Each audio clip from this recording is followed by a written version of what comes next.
Jeg vil gerne bevise de trigonomiske funktioner i en retvinklet trekant. Jeg har lavet en trekant med punkterne A, B og C med en enhedscirkel, hvor punktet A er i centrum. Linjestykket A til E er defineret som cosinus A, og linjestykket D til E er defineret som sinus A. Og hele den her side A til B er også kaldet lille c, og E til C er kaldet lille b, og B til C kaldet lille a. De to trekanter er ensvinklede, så derfor vil cosinus A og lille b, altså forholdet mellem cosinus A og lille b og forholdet mellem sinus A og lille a være det samme.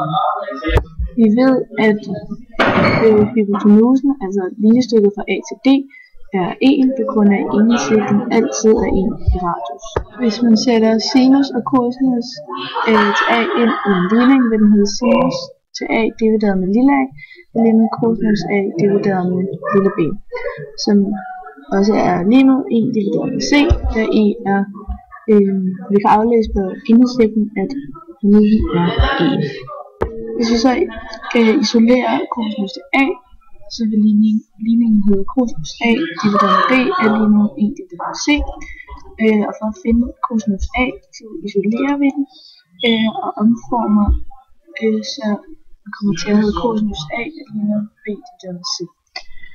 B divideret med C er så definition på cosinus A.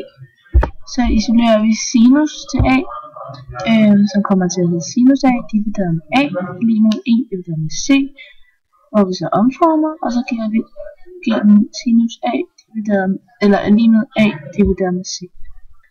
For at finde tan A, så ved vi, at sinus A divideret med cosinus A er lige med tan A, og fra før har vi regnet ud, hvad definitionen på sinus A og cosinus A er.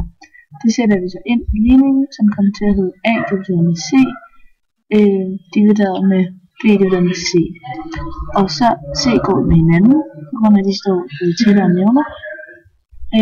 Og derfor får vi definitionen på tan A, som er A divideret med B.